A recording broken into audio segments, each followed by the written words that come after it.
Donc les romans dont je parlais avaient été écrits pour la majorité avant 1996, qui est un autre événement majeur dans l'histoire du VIH-Sida. C'est à ce moment-là qu'apparaissent les traitements antirétroviraux qui vont transformer tout le rapport à la maladie. Parce que de maladie mortelle à court terme, elle devient maladie chronique.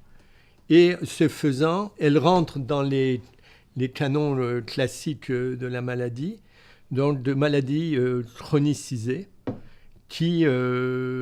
va s'accompagner d'une nouvelle problématique, c'est celle de la place du traitement et de l'impact de la prise des antirétroviraux sur les individus. Donc, j'ai continué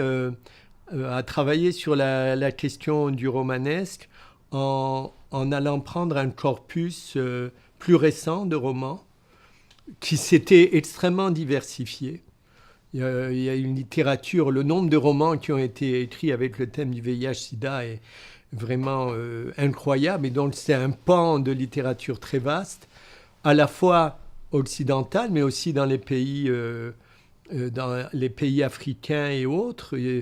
dans les Antilles, où il y a des textes qui sont sortis sur cette problématique. Et du point de vue anthropologique, c'était intéressant parce que ça donnait la possibilité d'étudier. Ça donne la possibilité, parce que c'est un travail qui n'a pas été encore fait, d'étudier vraiment l'inscription du VIH-Sida dans ces différentes sphères culturelles. Mais ce qui était intéressant de voir, c'était quel impact le traitement avait, donc antirétroviral, avait sur le traitement romanesque. Et donc ça changeait les paramètres d'analyse tout à fait intéressants. Et avec une étudiante qui avait fait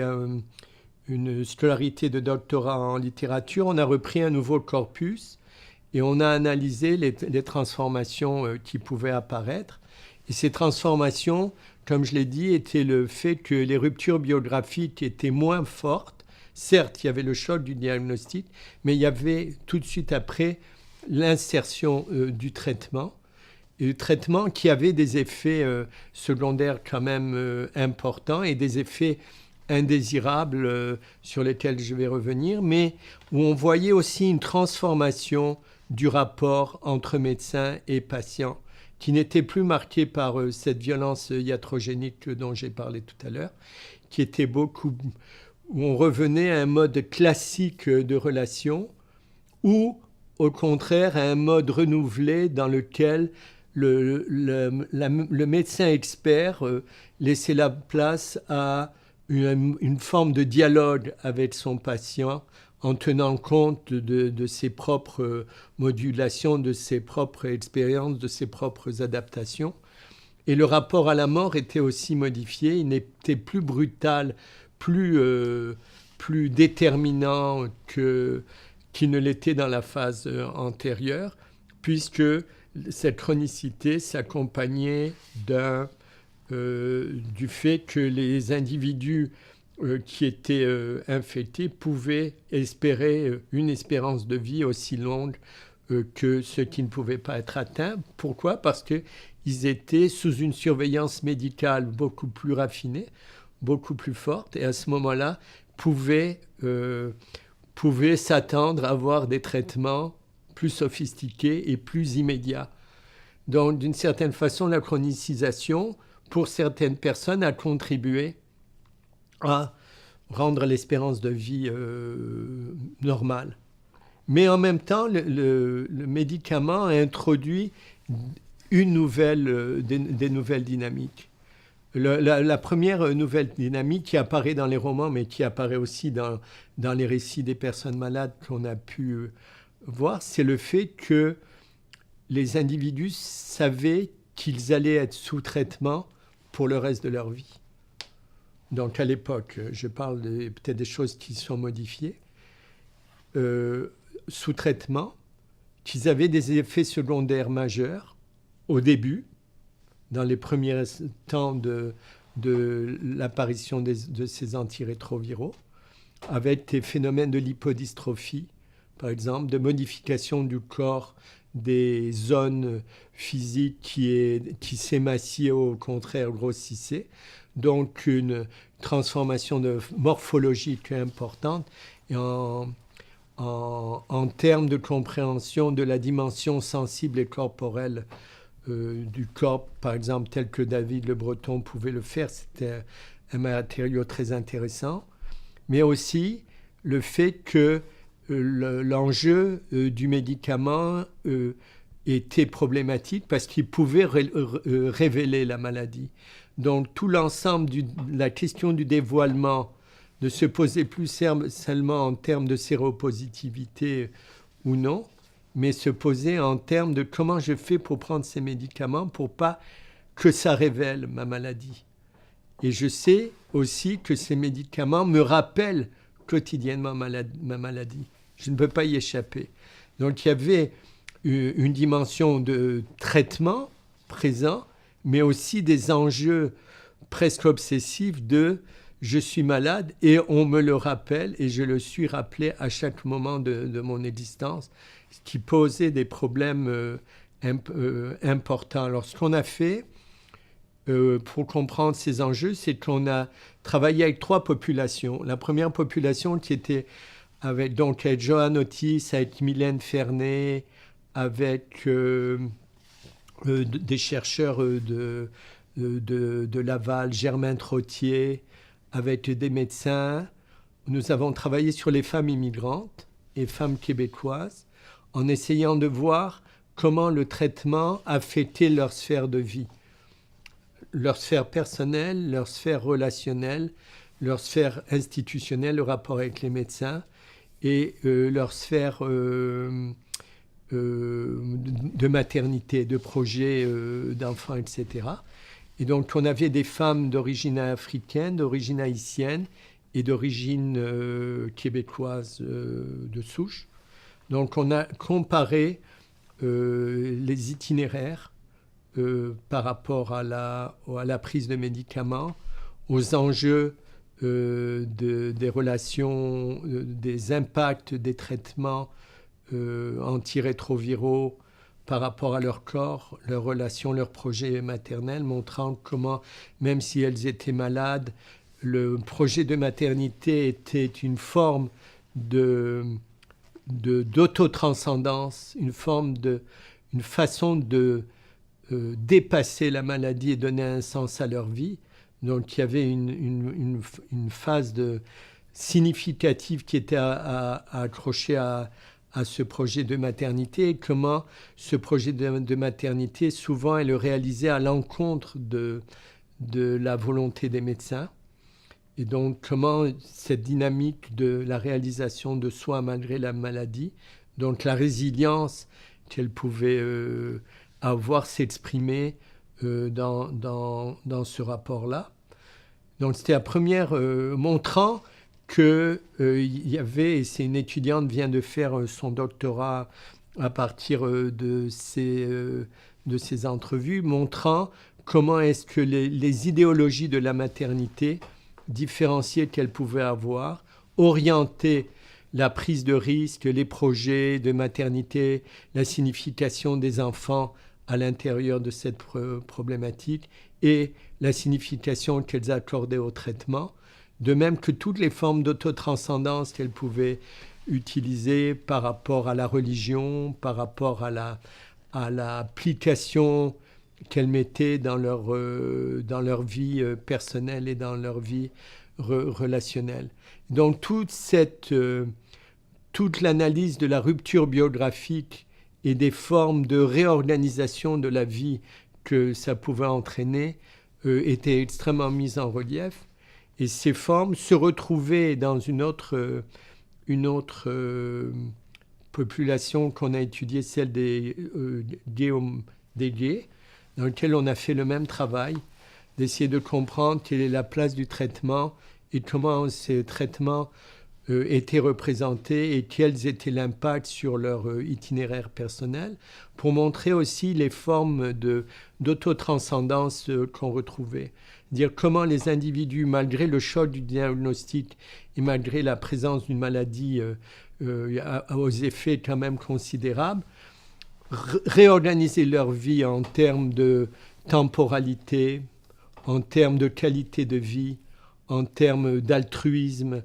en termes de relation avec leur entourage, pour mettre en relief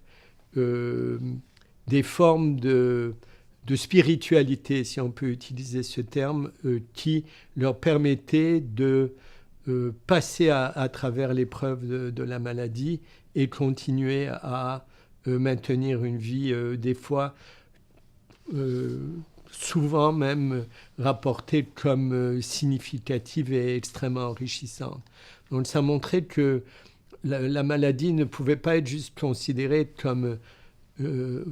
seulement comme une perte ou comme une déchéance, mais qu'elle obligeait les individus à retrouver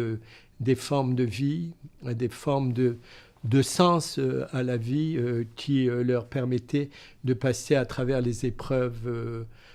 qu'amenait le rapport aux médicaments ou le fait qu'ils souffraient de problèmes chroniques. Ce travail, on l'a reproduit sur une population particulièrement éprouvante pour les chercheurs, qui est les jeunes vivant avec le VIH-Sida depuis la naissance. Parce qu'il y a une petite population traitée à Sainte-Justine qui était dans ce cas-là, qui était d'origine québécoise, haïtienne ou d'autres pays. Et on les a suivis parce que, d'une part, on voulait comprendre comment cette expérience et ce suivi médical étaient réalisés, mais quels étaient les enjeux quand même très importants pour eux en termes de développement personnel, développement psychosocial et sexuel, en termes de développement relationnel, puisque souvent ils rentraient dans l'adolescence et c'est là où les enjeux de la révélation ou de la non-révélation de la maladie se faisaient. Comment ils envisageaient leur avenir aussi, les projets d'avenir qu'ils pouvaient avoir avec toutes les connotations de réalisation, d'espoir et autres. Donc avec là encore Joanne Otis, Mylène Fernet, Joanne Sanson, des médecins de Sainte-Justine, on a fait une étude sur ces jeunes-là pour montrer comment ils vivaient cette expérience du médicament qui était à la fois un ami et un ennemi, donc une relation très contradictoire avec le médicament, tous les rapports du dévoilement et du secret par rapport à la famille, par rapport à l'entourage, et tout l'impact que ça pouvait avoir sur leur vie sexuelle et leur vie relationnelle. Donc on est parti en fait pour ces analyses des représentations, mais aussi des expériences, et donc de suivre la façon dont le traitement modulait les expériences et quels étaient l'impact de ces traitements sur ces différentes sphères. Alors, ceci a débouché sur un intérêt pour le médicament du point de vue anthropologique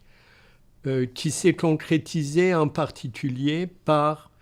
le développement d'un grand projet de recherche mené par Catherine Garnier de l'Université du Québec à Montréal qui a porté sur la chaîne des médicaments. Donc il y avait 4 axes qui ont été développés dans ce projet dans lequel,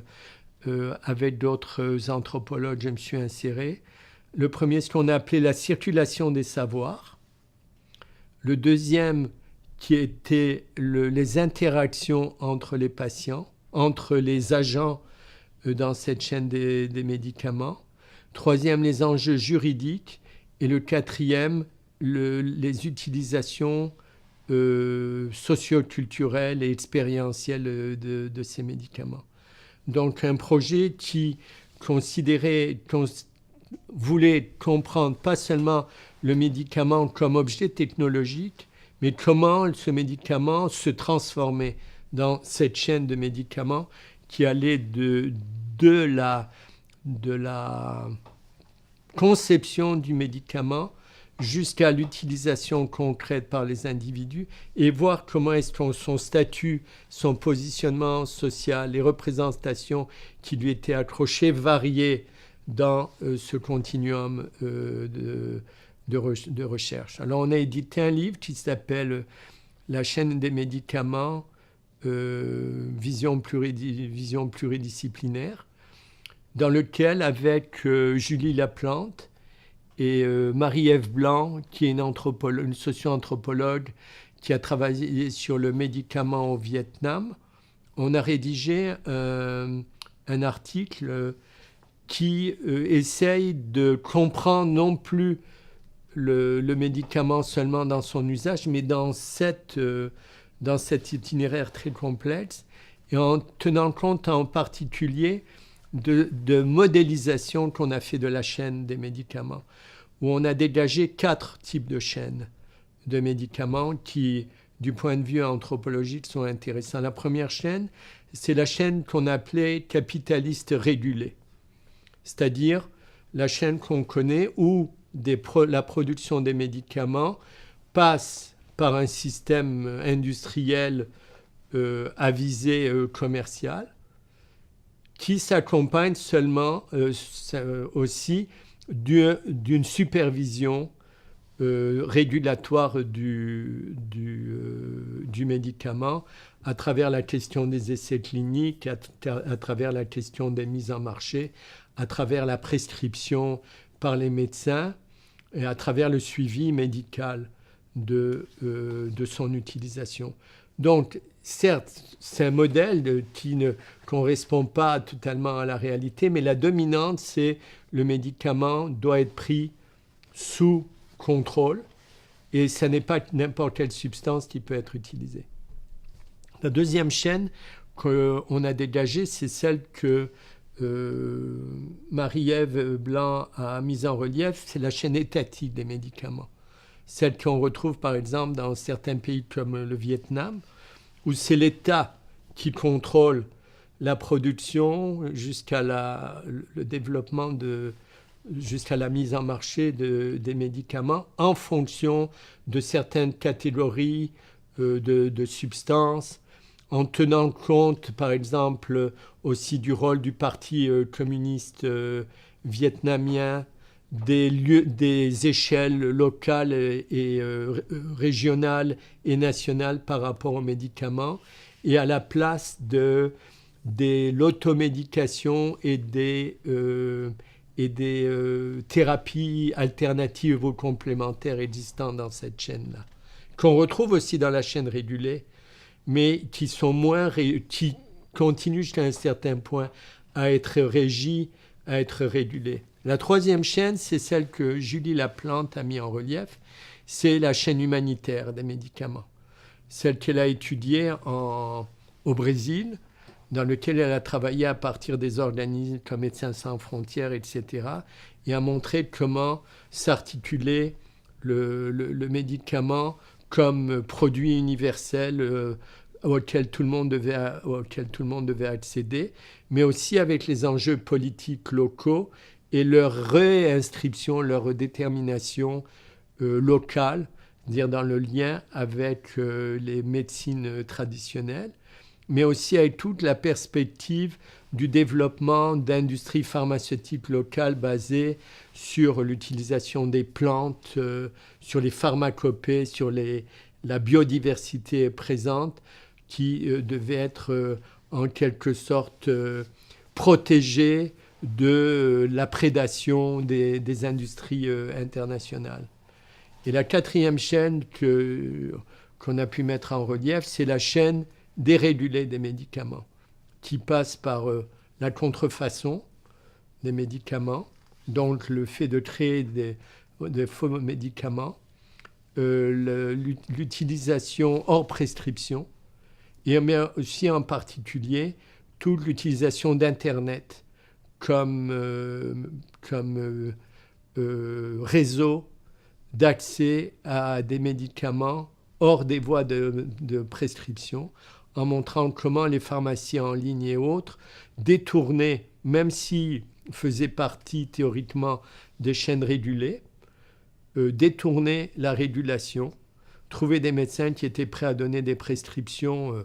avec très peu d'indices de symptômes, ou vendaient carrément des faux médicaments qui avaient un impact sur le bien-être et sur la santé des individus, et qui correspond à un marché extrêmement important, un pourcentage important du marché international aujourd'hui. Donc ces quatre modélisations permettaient de comprendre la variation dans les enjeux qui sont rattachés à chacun, comment ces chaînes se croisent et se décroisent, et comment on a affaire aujourd'hui non plus simplement à une médicalisation, mais à une pharmacologisation des individus, où on crée pratiquement des cyborgs, c'est-à-dire des technologies qui sont intégrées aux individus à travers les médicaments, qui sont ingérés et qui deviennent éléments consubstantiels aux individus, par exemple à travers les actes d'automédication, à travers l'utilisation des thérapies alternatives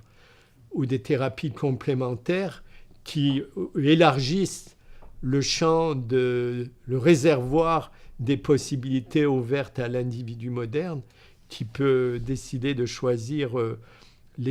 presque librement les modalités du médicament, qui n'est plus un objet auquel est rattachée une aura de mystère et de révérence, mais vraiment un objet de consommation de plus en plus libre, mais qui pose des problèmes éthiques considérables.